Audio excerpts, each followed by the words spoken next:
जय हिंद, welcome to today exam classes. दोस्तों, आज के इस वीडियो में हम राजस्थान जलवायु से जुड़े कुछ मोस्ट इंपोर्टेंट क्वेश्चन आंसर याद करेंगे जो आपके राजस्थान के किसी भी कंपटीशन एग्जाम जैसे REET, RPSC second grade, BSTC, police constable और फॉरेस्ट गार्ड जैसे एग्जाम के लिए बहुत ही मोस्ट इंपोर्टेंट क्वेश्चन आंसर है।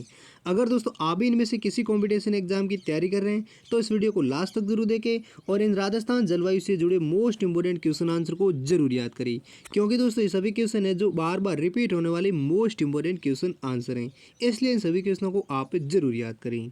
तो चलिए देखते हैं आज का पहला क्वेश्चन। पहला क्वेश्चन है, केवलादेव घना पक्षी अभयारण्य राज्य के किस जलवायु प्रदेश में स्थित हैं? तो इस सवाल का सही जवाब देगा ऑप्शन बी यानी केवलादेव घना पक्षी अभयारण्य है जो राजस्थान के उप आर्द्र जलवायु प्रदेश में स्थित हैं। और उप आर्द्र जलवायु प्रदेश में राजस्थान के धौलपुर, सवाई माधोपुर, भरतपुर, कोटा, बूंदी और टोंक जिले हैं वो इसी जलवायु का हिस्सा हैं। और इस जलवायु के प्रदेश में वार्षिक औसत वर्षा है वो 60 से 80 सेंटीमीटर तक होती हैं। अगला नेक्स्ट दूसरा क्वेश्चन है, राजस्थान में जंगल की ज्वाला किस वृक्ष को कहा जाता है?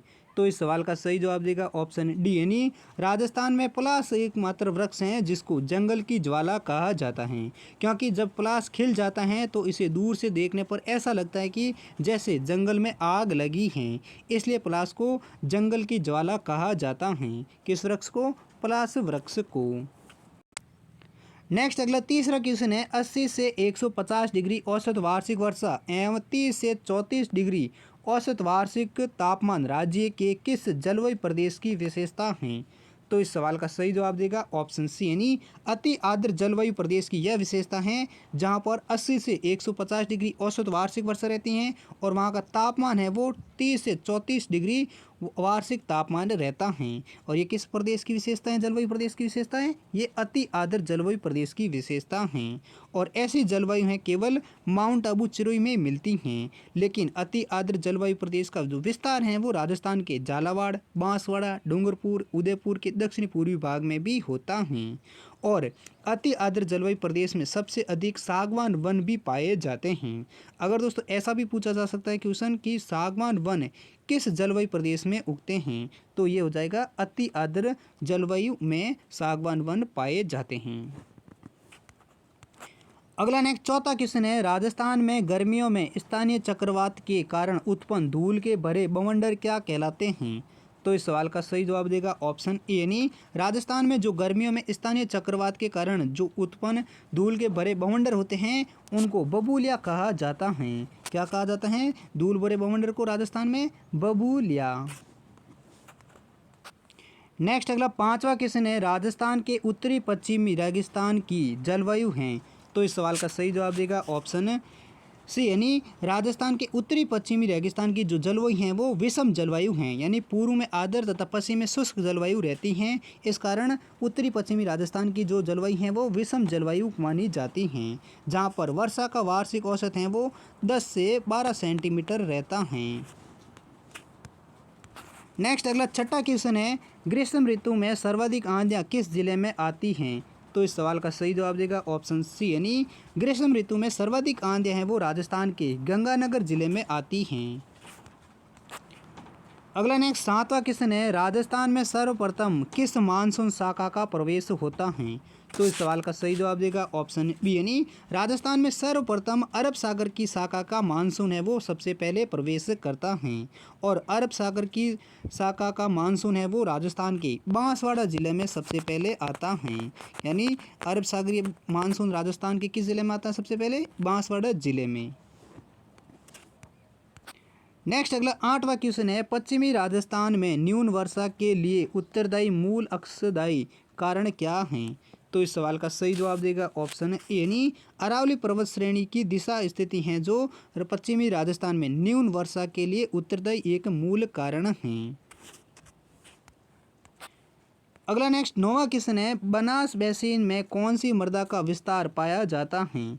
तो इस सवाल का सही जवाब देगा ऑप्शन डी यानी बनास बेसिन में लाल पीली मृदा का विस्तार सबसे अधिक पाया जाता है। और दोस्तों लाल पीली मृदा को भूरी मृदा भी कहा जाता है, किस मृदा को? लाल पीली मृदा को, जो बनास बेसिन में सबसे अधिक इसका विस्तार पाया जाता है। नेक्स्ट अगला 10वां क्वेश्चन है, राजस्थान के किन जिलों में वार्षिक वर्षा में विषमता का प्रतिशत सर्वाधिक है?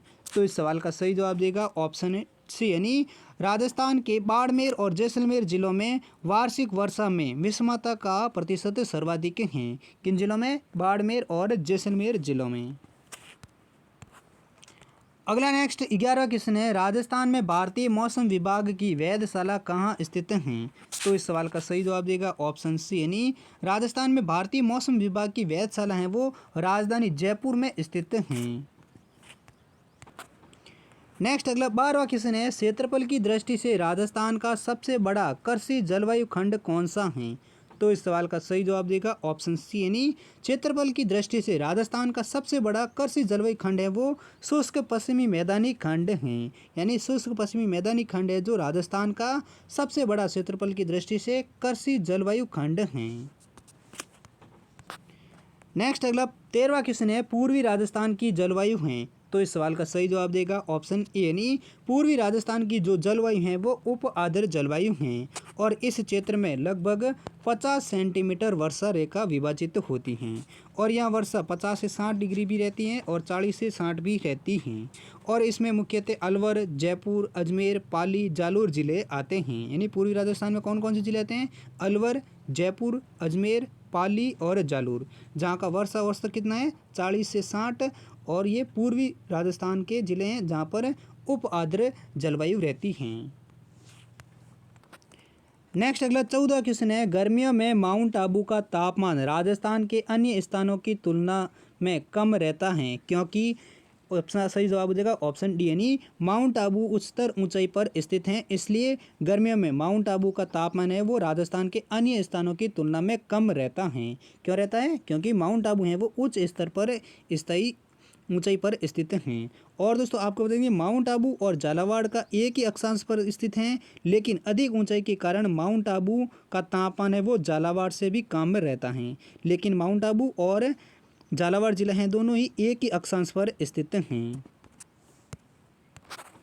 अगला नेक्स्ट 15वां क्वेश्चन है, राजस्थान में माउंट संबंधित हैं?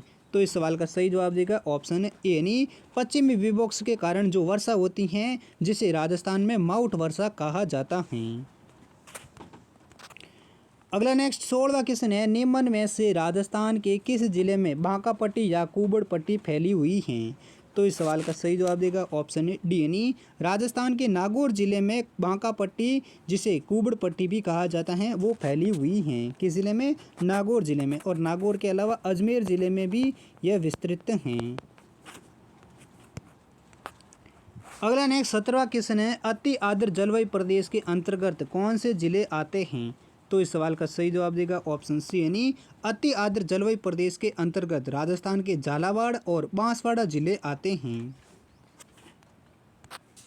अगला नेक्स्ट 18वां क्वेश्चन है, राजस्थान की लगभग अधिकांश वर्षा गर्मियों में किन हवाओं से होती हैं?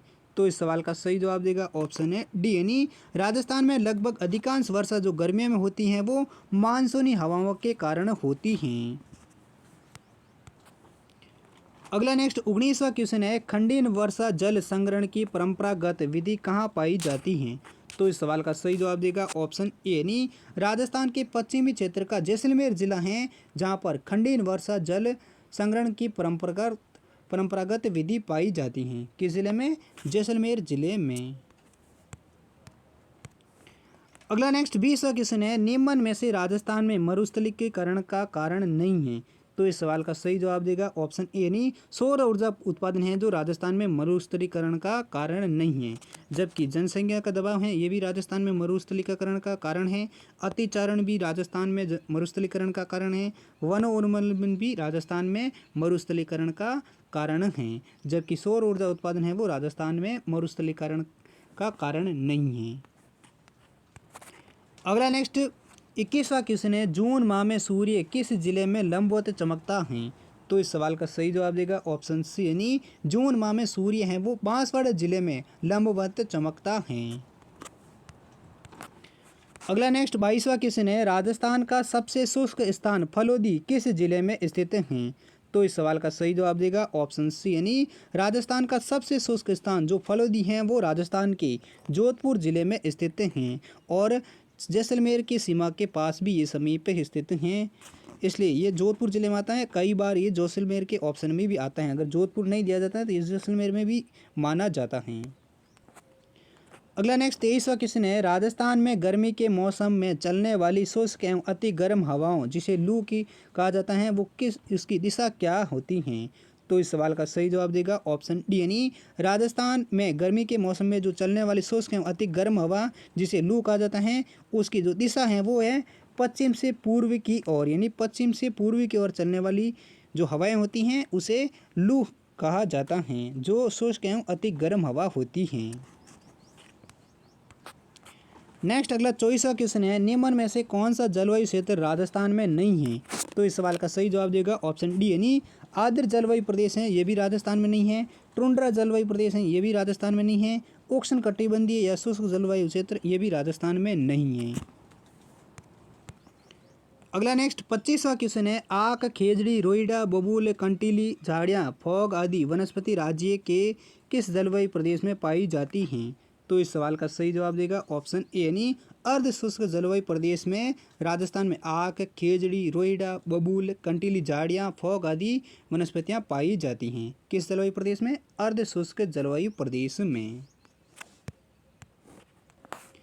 अगला नेक्स्ट 26वां क्वेश्चन है, राजस्थान में आपेक्षिक आर्द्रता सर्वाधिक कब रहती हैं? तो इस सवाल का सही जवाब देगा ऑप्शन डी यानी जुलाई और अगस्त में राजस्थान में आपेक्षिक आर्द्रता सर्वाधिक रहती हैं। कब? जुलाई और अगस्त महीने में। अगला नेक्स्ट 27वां क्वेश्चन है, राजस्थान में सर्वाधिक औसत वार्षिक वर्षा वाला जिला कौन सा है? तो दोस्तों इस सवाल का सही जवाब है वो आप कमेंट सेक्शन में लिखकर जरूर बताइए, यानी राजस्थान के किस जिले में औसत वार्षिक वर्षा सबसे अधिक होती है? ऑप्शन है झालावाड़, कोटा, जैसलमेर या पाली। इन चार ऑप्शन में से कौन सा सही ऑप्शन है वो आप कमेंट सेक्शन में लिखकर जरूर बताइए। नेक्स्ट अगला 28वां क्वेश्चन है, ग्रीष्म ऋतु में राजस्थान में कम वायु दाब का क्षेत्र बनता है? तो इस सवाल का सही जवाब देगा ऑप्शन है सी यानी उत्तरी पश्चिमी क्षेत्र में ग्रीष्म ऋतु में राजस्थान में सबसे कम वायु दाब बनता है। किस क्षेत्र में? उत्तरी पश्चिमी क्षेत्र में। अगला नेक्स्ट 29वां क्वेश्चन है, बरखान का क्या तात्पर्य है? तो इस सवाल का सही जवाब देगा ऑप्शन ए यानी राजस्थान में जो अर्धचंद्राकार रेतीले टीले होते हैं जिसको बरखान के नाम से जाना जाता है। अगला नेक्स्ट 30वां क्वेश्चन है, राजस्थान में मृदा अपरदन के लिए सर्वाधिक उत्तरदायी कारक कौन सा है? तो इस सवाल का सही जवाब देगा ऑप्शन डी यानी राजस्थान में मृदा अपरदन के लिए जो सर्वाधिक उत्तरदायी कारक हैं वो वायु यानी हवा हैं। अगला नेक्स्ट 31वां क्वेश्चन है, निम्न में से राज्य के किस भाग में दोमट मिट्टी का अभाव है?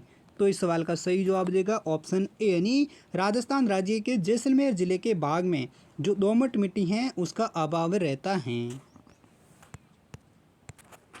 नेक्स्ट अगला 32वां क्वेश्चन है, कौन सा वृक्ष रेगिस्तान के प्रचार को रोकने के लिए उपयोगी माना जाता है?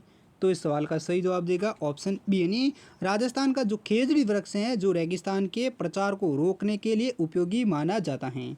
कौन सा वृक्ष जो रेगिस्तान के प्रचार को रोकने के लिए उपयोगी माना जाता है? खेजड़ी वृक्ष। इसी प्रकार नेक्स्ट अगला अंतिम 33वां क्वेश्चन है, राजस्थान में भूरी मिट्टी का प्रचार है? तो इस सवाल का सही जवाब है वो आप कमेंट सेक्शन में लिखकर जरूर बताइए, यानी राजस्थान में भूरी मिट्टी का प्रचार सर्वाधिक कहाँ पर है? तो ऑप्शन है पश्चिमी राजस्थान में, बनास नदी के पूर्व में, हाड़ौती के पठार में या राजस्थान के दक्षिणी भाग में। तो इस सवाल का सही जवाब कौन सा है ये आप कमेंट सेक्शन में लिखकर जरूर बताइए।